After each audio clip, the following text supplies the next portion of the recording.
ಎಲ್ಲಾ ಕೆಲ್ಸಗಳು ಹೇಳ್ತಾರೆ. ನಮ್ಗೆ ಮೀಟಿಂಗ್ ಬಂದಿಲ್ಲ ಅಂದಿದ್ದಕ್ಕೆ ಡಾಕ್ಟರ್ ಬೈದ್ರು ಅಷ್ಟೇ. ಅದು ನಾವ್ ಇದ್ ಮಾಡ್ಕೊಂಡು ಹಾಸ್ಪಿಟಲ್ ಹೋಗಿದ್ದೆ ಅಂತ ಹೇಳ್ತಾ ಇದ್ರಿ. ಎಷ್ಟೊಂದ್ ಆಪ್ಗಳೆಲ್ಲ ಬರ್ತವೆ ಸರ್, ಮೀಟಿಂಗ್ ಬರೋದಕ್ಕೆ ಆಗಿಲ್ಲ ಅಂತ ಹೇಳಿದಕ್ಕೆ ಅಷ್ಟ್ ಮಾತಾಡ್ತಾ ಇದ್ರೆ ನಾವು ಏನೋ ಇದ್ ಮಾಡ್ಕೊಂಡ್ರಿ ಬಂದಿಲ್ಲ ಅಂತ ಕೇಳಿದ್ರು. ಅಷ್ಟು ಬಿಟ್ರೆ ಈ ಸರ್ಕಾರದಲ್ಲಿ ಏನ್ ಮಾಡ್ತಾರೆ ಗೊತ್ತಾ, ಎಲ್ಲಾ ಆಪ್ಗಳು ಹಾಕ್ಬಿಟ್ಟು ಕೆಲ್ಸ ಕೊಡ್ತಾರೆ. ಮೆಡಿಕಲ್ ಆಫೀಸರ್ ಮಾಡಿ ಅಂತ ನಮ್ಮ ಮೇಲೆ ಒತ್ತಡ ಇರ್ತಾರೆ. ಸಂಬಳಗಳು ಮಾತ್ರ ಸರ್ಕಾರಕ್ಕೆ ಮಾಡೋದಕ್ಕೆ ಯೋಗ್ಯತೆ ಇಲ್ಲ. ಯೋಗ್ಯತೆ ಇಲ್ದೇ ಸರ್ಕಾರ ಸರ್ ಇದು. ಮಾಡ್ರಿ ಅಂತಂದ್ರೆ ಯಾರು ಮಾಡೋದಿಕ್ಕಂತೂ ಆಗಲ್ಲ. ಫೆಬ್ರವರಿ ತಿಂಗಳಿಂದ ಪೇಮೆಂಟ್ ಆಗಿಲ್ಲ ಸರ್. ಏನ್ ತಿನ್ಬೇಕು ಸರ್ ನಾವು? ನಮ್ಮ ಮನೆ ಮಕ್ಳೆಲ್ಲ ಏನ್ ತಿನ್ಬೇಕು? ಅದು ಬರೋದು 5,000 ಇನ್ಸೆಂಟಿವ್. ಅದ್ರಲ್ಲಿ ಬರೋದು ನಮ್ಗೆ ಪ್ರೋತ್ಸಾಹ ಧನ ಅಂತ ಬರೋದ್ರಲ್ಲಿ 9 ಕಾಂಪೋನೆಂಟ್ ಗಳನ್ನೆಲ್ಲ ತೆಗ್ದ್ಬಿಟ್ಟಿದ್ದಾರೆ. ಆ ಕೆಲ್ಸನ ಮಾಡ್ಬೇಕು, ಬರ್ತಾ ಇರೋ ಕೆಲ್ಸಗಳೆಲ್ಲ ಮಾಡ್ಬೇಕು. ಆ ಕೆಲ್ಸ ಮಾಡ್ತಾ ಇದ್ರೆ ನಮ್ಗೆ ಯಾರ್ ಕೊಡ್ತಾರೆ ಸರ್? ಡೈಲಿ ಬಂದು ಹೋಗ್ಬೇಕು ಅಂತಂದ್ರೆ ಇವಾಗ ಇವಾಗಿರೋ ಬೆಲೆಗಳೆಲ್ಲ 50 ರೂಪಾಯಿ ಪೆಟ್ರೋಲ್ ಬೆಲೆ ಎಲ್ಲ ಜಾಸ್ತಿ ಆಗಿ 50 ರೂಪಾಯಿ ಬೇಕು ಒಂದ್ ದಿನಕ್ಕೆ. ಅಲ್ಲಿಗೆ ವಾರದಲ್ಲಿ ನಮ್ಗೆ ಯಾವಾಗ 24 ಗಂಟೆ ಕೆಲಸ ಮಾಡೋಂಗ್ ಆಗ್ಬಿಟ್ಟಿದೆ ನಮ್ಗೆ.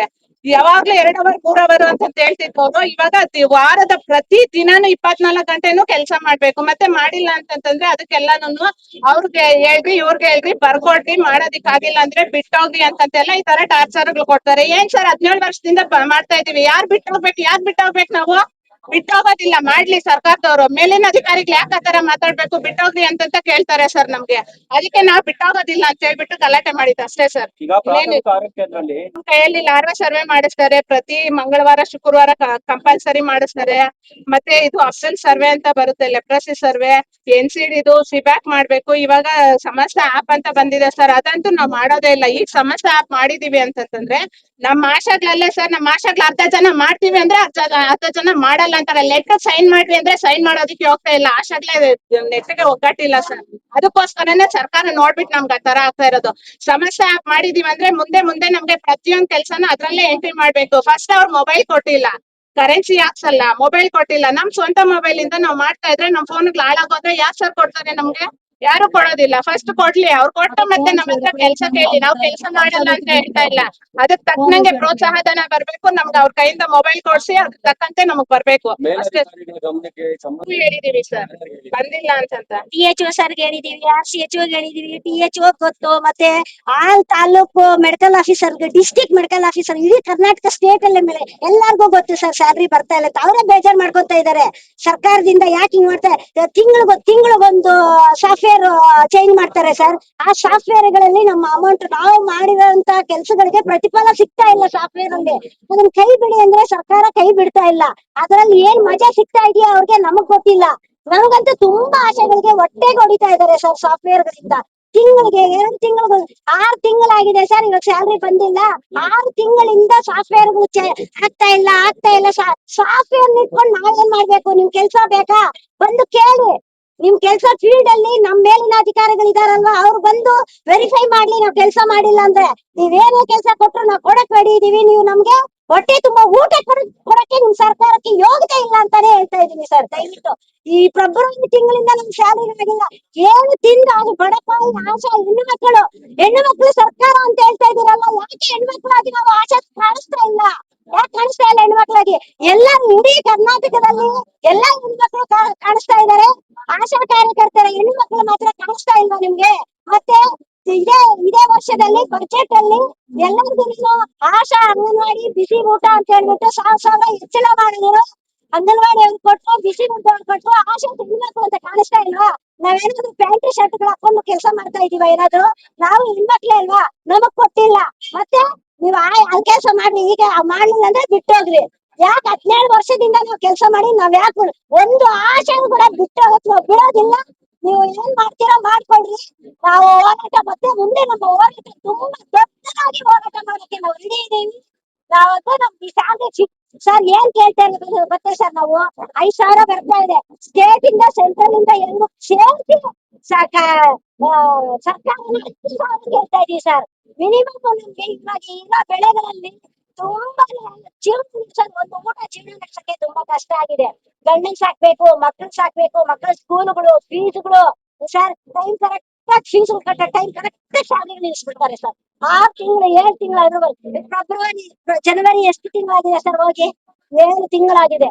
7 ತಿಂಗಳಿಂದ ಸ್ಟೇಟ್ಗೂ ಕೇಳಿದೀವಿ, ಡಿಸ್ಟ್ರಿಕ್ಟ್ ಅಲ್ಲಿ ಪ್ರತಿಯೊಂದು ಸಾಫ್ಟ್ವೇರ್ ಪ್ರಾಬ್ಲಮ್ ಆಗಿದೆ. ಸಾಫ್ಟ್ವೇರ್ ರೆಡಿ ಆಗುತ್ತೆ. ಇನ್ನು ಯಾವಾಗೋ ಸಾಫ್ಟ್ವೇರ್ 6 ತಿಂಗಳು ಒಂದು ಸಾಫ್ಟ್ವೇರ್ ರೆಡಿ ಮಾಡೋದು ಯಾಕೆ ಬಡಪಾಯಿ ಮಕ್ಕಳಿಗೆ ಬಡ ಮಕ್ಕಳಿಗೆ ಮೋಸ ಮಾಡಿದ್ರೆ ಅವ್ರಿಗಂತೂ ಒಳ್ಳೇದಂತೂ ಆಗಲ್ಲ. ಯಾವ್ದೋ ಒಂದು ನಮ್ಮ ಆಶಾ ಇಡೀ ಕರ್ನಾಟಕ ಆಶಾ ಕಾರ್ಯಕರ್ತರ ಶಾಪ ತಟ್ಟುತ್ತೆ ಅದಂತೂ ಖಚಿತ ಸರ್. ಇದೆ ಡಾಕ್ಟರ್ಗಳು ಸಿಸ್ಟರ್ಗಳು ಎಲ್ಲಾರು ಅವ್ರ ಪಾಪ ಅವ್ರ ಕೆಲ್ಸದ ಒತ್ತಡ ಅಂದ್ರೆ ಅವ್ರ ಮೇಲಧಿಕಾರಿಗಳು ಒತ್ತಡ ಮಾಡ್ತಾ ಇದಾರೆ. ಅವ್ರಿಗೂ ಗೊತ್ತಿದೆ ನಮ್ ಬಗ್ಗೆ. ಏನ್ ಡಾಕ್ಟರ್ಗಳು ನೋಡಿ ಪಾಪ ನಮ್ಮ ಆಶಾ ಎಷ್ಟು ಕಷ್ಟ ಪಡ್ತಾ ಇದಾರೆ. ಆದ್ರೂ ಪ್ರಕೃತಿಯಿಂದ ಸ್ಯಾಲ್ರಿ ಆಗಿಲ್ಲ ಆದ್ರೂ ಕೆಲಸ ಮಾಡ್ತಾರೆ. ಅವರೇ ಬೇಜಾರ್ ಪಡ್ತಾ ಇದಾರೆ ಸರ್ ಡಾಕ್ಟರ್ಗಳು ಸಿಸ್ಟರ್ಗಳು. ಯಾಕೆ ಇವ್ರಿಗೆ ಹೆಂಗೆ ಕೆಲಸ ಹೇಳೋದು? ಸ್ಯಾಲ್ರಿ ಬಂದಿಲ್ಲ, ಚಾರ್ಜ್ಗಳು ಇಟ್ಕೊಂಡ್ ಬರಕ್ಕೆ ದುಡ್ಡಿಲ್ಲ ಅವ್ರ ಹತ್ರ. ಹೆಂಗೆ ಅವ್ರ ಕೆಲಸ ಹೇಳಿ ನಾವು ಮಾಡಿಸ್ಕೋಬೇಕು ಅಂತ ಅವರೇ ಬೇಜಾರ್ ಪಟ್ಕೊಂಡು ಅವರೇ ಸುಮ್ನೆ ಆಗ್ತಾ ಇದಾರೆ ಸರ್ ಪಾಪ. ನಾವ್ ಮಾಡಲ್ಲ ಸರ್ ಅಂದ್ರೂ ನಮ್ಗೆ ಇಷ್ಟು ದಿನ ದುಡ್ಡು ಬರ್ತಾ ಇದ್ದಾಗ ಸರ್ ಹೇಳ್ತಿದ್ರು ಬರ್ತಾ ಇದೆಯಲ್ಲ ಮಾಡ್ರಿ ಅಂತ. ಬಟ್ ಇವಾಗ ನಮ್ಗ್ ಬರ್ದೇ ಇರೋದಕ್ಕೆ ಅವ್ರಿಗೆ ಹೇಳಕ್ಕೆ ಬಾಯಿ ಇಲ್ಲ ಸರ್ ನಮ್ ಡಾಕ್ಟರ್ಗಳು ಸಿಸ್ಟರ್ಗಳಿಗೆ. ಏನಂತ ಹೇಳಿ ನಮ್ಮ ಹತ್ರ ಕೆಲಸ ಮಾಡಿಸ್ಕೊಳ್ತಾರೆ. ಕೊಡಿ ಮೇಡಮ್ ನೀವು ಕೊಡಿ ನಮ್ ಕಾಸು ನಾವ್ ಮಾಡ್ತೀವಿ. ನಾವ್ ಬಂದಿರೋದೇ ಕೆಲಸ ಮಾಡಕ್ಕೆ. ನಾವ್ ಸುಮ್ನೆ ಕುತ್ಕೊಂಡು ಕಾಲ ಹಾಕೊಂಡು ಹೋಗಕ್ಕೆಲ್ಲ ಬಂದಿರೋದು. ಬಿಸ್ಲಲ್ಲಿ ಮನೆ ತಿರ್ಗಿ ಕೆಲಸ ಮಾಡ್ತಾ ಇದೀವಿ. ನಾವ್ ಹೊಟ್ಟೆ ತುಂಬಿಸ್ರಿ. ಹೊಟ್ಟೆ ತುಂಬಿದಿತ್ತು ನಾವ್ ಹಿಂಗೆ ಕೆಲಸ ಮಾಡೋದು. ಊಟ ಮಾಡ್ತಿರೋ ಕೆಲಸ ಮಾಡ್ತಿರೋ ಸುಸ್ತಾಗಿ ಬಿದ್ದೋದ್ರೆ ಯಾರ್ ಹೊಣೆ ನಮ್ಗೆ ಹೇಳಿ ಸರ್? ಕೆಲ್ಸ ಬಿಟ್ಟು ಹೋದ್ರಿ ಅಂತ ಇಡೀ ಸ್ಟೇಟ್ ಅಲ್ಲೇ ಹೇಳ್ತಾರೆ. ನಮ್ ಡಾಕ್ಟರ್ಗಳೇ ಅಲ್ಲ ನಮ್ ಸಿಸ್ಟರ್ಗಳೇ ಅಲ್ಲ ನೀವು ಕೆಲಸ ಮಾಡಿಲ್ಲ ಅಂದ್ರೆ ಕೆಲಸ ಬಿಟ್ಟೆ ಹೋಗಿ ಅಂತ ಸ್ಟೇಟ್ ಅಲ್ಲೇ ಇರ್ತಾರೆ. ಅವಾಗ ಅವ್ರ ಮನೆಗ್ ಹೋಗಿ ನಾವೇನೋ ಸ್ಟೇಟ್ ಸರ್ಕಾರಕ್ಕೆ ಹೋಗಿ ನಾವ್ ಮನೆಗ್ ಹೋಗಿ ನಾವ್ ಕೆಲಸ ನೀವು ಮಾಡಿ ಅಂತ ನಾವ್ ಬರ್ತೀವಿ ಅಂತ ಕೇಳ್ಕೊಂಡಿಲ್ಲ. ಸರ್ಕಾರದವರೇನೆ ನಮ್ಮನ್ನ ನೇಮಕ ಮಾಡ್ಕೊಂಡು ಸರ್ಕಾರ ಇವತ್ತು ಈ ತರ ಮಾತಾಡ್ತಾ ಇದ್ದಾರೆ. ನಾಚಿಕೆ ಆಗ್ಬೇಕಾ ಸರ್ಕಾರಕ್ಕೆ? ಹೇಳ್ತಾ ಇದ್ದಾರೆ ಯಾವ್ದೇ ಸರ್ಕಾರ ಆಗಿರ್ಬಿಡು ಎಲ್ಲಾ ಸರ್ಕಾರಕ್ಕೂ ನಾಚಿಕೆ ಆಗ್ಬೇಕು. ನಮ್ಮ ಆಶಾಸ್ನ ಇಷ್ಟು ಹೀರೋಯಿನ್ ನೋಡ್ತಾ ಇರೋ ಸರ್ಕಾರಕ್ಕೆ ನಾಚಿಕೆ ಆಗ್ಬೇಕು. ಇನ್ನ ಒಂದು ಸರ್ ಬಹಳಷ್ಟಿದೆ. ಹೌದು ಇನ್ನ ಒಂದು ಸರ್ ಮತ್ತೆ ಆಶಾ ವರ್ಕರ್ದು ಅಂಗನವಾಡಿ ಕಾರ್ಯಕರ್ತೆ ಆಶಾ ಕಾರ್ಯಕರ್ತೆ ಬಿಸಿ ಹೊಡೆದವರಿಗೆ ಆಶಾ ಕಾರ್ಯಕರ್ತರು ಹೊರಗಡೆ ಬಿಪಿ ಸರ್ ಮತ್ತೆ ಬಿಪಿ ಶುಗರ್ ಶುಗರ್ ಚೆಕ್ ಮಾಡ್ಬೇಕು. ಎನ್ಸಿಡಿ ಅಂತ ಬರುತ್ತೆ ಫೀಲ್ಡ್ ಅಲ್ಲಿ ಎಲ್ಲಾ ರೀತಿ ಅವ್ರ ಮೇಲೆ ಕೆಲ್ಸಗಳು ಮಾಡ್ತಾ ಇದಾರೆ. ಅವ್ರಿಗೆ ಸಂಬಳಗಳನ್ನು ಕೂಡ ತಾವು ಸರ್ಕಾರದವರು ಕೊಡ್ತಾ ಇಲ್ಲ ಅಂತ ಹೇಳಿದ್ರೆ ಇದನ್ನ ಕೂಡಲೇ ಮಾನ್ಯ ಆರೋಗ್ಯ ಸಚಿವರಾದ ಯುಟಿ ಖಾದರ್ ಸಾಹೇಬರು ಕೂಡ ಗಮನ ಹರಿಸಿ ನಮ್ಮ ಚಿಕ್ಕಬಳ್ಳಾಪುರ ಜಿಲ್ಲೆ ಏನು ಮಂಚನಹಳ್ಳಿ ತಾಲೂಕು ಕೇಂದ್ರದಲ್ಲಿ ಇವತ್ತು ಈ ಪ್ರಾಥಮಿಕ ಆರೋಗ್ಯ ಕೇಂದ್ರದಲ್ಲಿ ಈ ರೀತಿಯ ಒಂದು ಅವ್ಯವಸ್ಥೆ ಆಗ್ರ ಆಗಿದೆ. ಈ ಕೂಡಲೇ ಇದಕ್ಕೆ ಪರಿಹಾರವನ್ನು ನೀಡಬೇಕಂತ ತಾವು ಮಾಧ್ಯಮದ ಮೂಲಕ ಮನವಿ ಮಾಡ್ತೀರಿ. ಅದೇ ರೀತಿ ಜೈ ಫೌಂಡೇಶನ್ ಸದಾ ಆಶಾ ಆರೋಗ್ಯ ಕಾರ್ಯಕರ್ತರ ಜೊತೆ ಸದಾ ಇರ್ತೀವಿ ಅಂತ ನಾನು ಮೊನ್ನೆ ಕೂಡ ಮಾತನ್ನು ಕೊಟ್ಟಿದ್ದೆ. ಅವರ ಕಷ್ಟಗಳಿಗೆ ನಾವು ಬೆಂಬಲವಾಗಿ ನಿಲ್ತೇವೆ. ಇವತ್ತೇನು 23 ಜನ, ಯಾಕಂದ್ರೆ ಈಗ ಹಲವಾರು ಹಳ್ಳಿಗಳ ಕಡೆಯಿಂದ ಬರ್ತಾ ಇರಿ. ಈಗ ಇಲ್ಲಿ ಬಂದಾಗ ಅವರು ಕಷ್ಟಪಟ್ಟು ಇಲ್ಲಿ ಎಲ್ಲಾ ಸೇವೆಗಳು ಮಾಡ್ಕೊಂಡು ಅವ್ರಿಗೆ ಊಟದ ವ್ಯವಸ್ಥೆ ಕೂಡ ಇಲ್ಲ ಅಂದಾಗ ನನಗೆ ಬಹಳ ನೋವಾಯ್ತು. ಅದಕ್ಕೆ ಜೈ ಫೌಂಡೇಶನ್ ಕಡೆಯಿಂದ ನೀವೇನ ಆತರ ಇದ್ ಮಾಡ್ಕೊಡೋದು ಯಾರ ಮೇಲೇನೋ ನೀವು ಒತ್ತಡ ಹಾಕೋದ್ ಬೇಡ. ಜೈ ಫೌಂಡೇಶನ್ ಕಡೆ ದಿನನಿತ್ಯ ನಿಮ್ಗೆ ಊಟದ ವ್ಯವಸ್ಥೆ ನಾನು ಮಾಡಿಸ್ಕೊಡ್ತೀನಿ. ಈಗ ಒಂದು ಸಮಸ್ಯೆ ಬಗೆಹರೋದು ಹಲವಾರು ಬಾರಿ ನನಗೆ ಬಹಳ ನಮ್ಮ ಆತ್ಮೀಯ ಸೋದರರು ಇಲ್ಲಿ ಕರೆ ಮಾಡಿದ್ರು, ಸರ್ ಇಲ್ಲಿ ಬಹಳಷ್ಟು ಸಮಸ್ಯೆ ಇದೆ, ತಾವು ಒಂದ್ಸಲಿ ಭೇಟಿ ಕೊಡಿ ಅಂತ ಹೇಳಿ. ನಾನು ಭೇಟಿ ಕೊಟ್ಟಾಗೆ ಇದು ವಸ್ತುಸ್ಥಿತಿ ಅರ್ಥ ಆಗಿದ್ದು. ಕಳೆದ ಬಾರಿ ತಾವು ಇದ್ರಿ ಮಾಧ್ಯಮ ಮಿತ್ರರು ಏನೇನ್ ಸಮಸ್ಯೆಗಳಿದೆ ಆಶಾ ಕಾರ್ಯಕರ್ತರು ಕೂಡ ಅವ್ರ ಸಮಸ್ಯೆಗಳನ್ನ ತೋಡ್ಕೊಂಡಿದ್ದಾರೆ.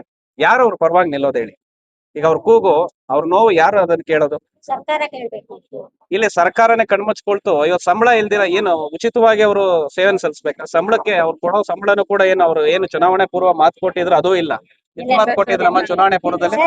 10,000ನ 10,000 ಸಂಬಳ ಬರ್ತಾ ಇದೆ. ಅಲ್ಲ ಎಲ್ಲಾರ್ಗೂ ಬರ್ತಾ ಇದೆ ಜನ ಅವ್ರಿಗೇನು ಹೊಟ್ಟೆ ತುಂಬಿರೋ ಸಮಸ್ಯೆಗಳು ಎಲ್ಲ ಯಾವ್ದೇ ಇದ್ರು ಕೂಡ ನಾನು ಅವ್ರ ಜೊತೆ ನಿಲ್ಲುವಂತ ಕೆಲಸ ಮಾಡ್ತೀನಿ. ಸರ್ಕಾರಕ್ಕೆ ಅವರ ಪರವಾಗಿ ನಿಂತು ನಾನು ಮನವಿಯನ್ನು ಮಾಡಿ ಈಗ ಮುಂದಿನ ವಾರದಲ್ಲಿ ಕೂಡ ಆರೋಗ್ಯ ಸಚಿವರನ್ನ ಭೇಟಿ ಮಾಡಿ ನಮ್ಮ ಚಿಕ್ಕಬಳ್ಳಾಪುರ ಜಿಲ್ಲೆ ಹಾಗೂ ನಮ್ಮ ಪ್ರಾಥಮಿಕ ಆರೋಗ್ಯ ಕೇಂದ್ರ ಮಂಚನಹಳ್ಳಿ ಏನ್ ಆಶಾ ಕಾರ್ಯಕರ್ತರೆ ಇವರೆಲ್ಲರ ಪರವಾಗಿ ನಾನು ಮನವಿ ಪತ್ರವನ್ನು ಕೂಡ ಆರೋಗ್ಯ ಸಚಿವರು ಹಾಗೂ ಜಿಲ್ಲಾ ಆರೋಗ್ಯಾಧಿಕಾರಿಗಳು ಕೊಟ್ಟು ಇದನ್ನ ಸೂಕ್ತ ಸಮಯದಲ್ಲಿ ಪರಿಹಾರ ನೀಡಬೇಕಂತ ಹೇಳಿ ಅವ್ರು ಕೂಡ ಅವರಲ್ಲಿ ಕೂಡ ನಾನು ಮನವಿ ಮಾಡ್ಕೊಳ್ತೀನಿ ಅಂತ ತಿಳಿಸ್ತಾರೆ. ಈಗ ಮಾಡ್ತಾ ಇದೀವಿ. ಅದೇ ರೀತಿ ಮಂಚನಹಳ್ಳಿ ಪ್ರಾಥಮಿಕ ಆರೋಗ್ಯ ಕೇಂದ್ರಕ್ಕೆ ಸದಾ ನಮ್ಮ ಸೇವೆ ಜೊತೆಲಿ ನಿಂತಿರ್ತೇವೆ. ಜೊತೆಗೆ ಆಶಾ ಕಾರ್ಯಕರ್ತರದ್ದು ಏನಿದೆ ಅವ್ರ ಮನವಿ ತಗೊಂಡು ನಾನು ಅವ್ರ ಪರವಾಗಿ ಆರೋಗ್ಯ ಸಚಿವರುಗಳು ಕೂಡ ಹಾಗೂ ಜಿಲ್ಲಾ ಆರೋಗ್ಯಾಧಿಕಾರಿಗಳು ಕೂಡ ಭೇಟಿ ಕೊಟ್ಟು ಈ ಕೂಡಲೇ ಇದನ್ನ ಬಗೆಹರಿಸಬೇಕು ಅಂತ ಹೇಳಿ ಕೂಡ ನಾನು ಮನವಿ ಪತ್ರನ ಕೊಟ್ಟು ಆಗ್ರಹನ ಕೂಡ ಮಾಡ್ತೀನಿ. ಧನ್ಯವಾದ.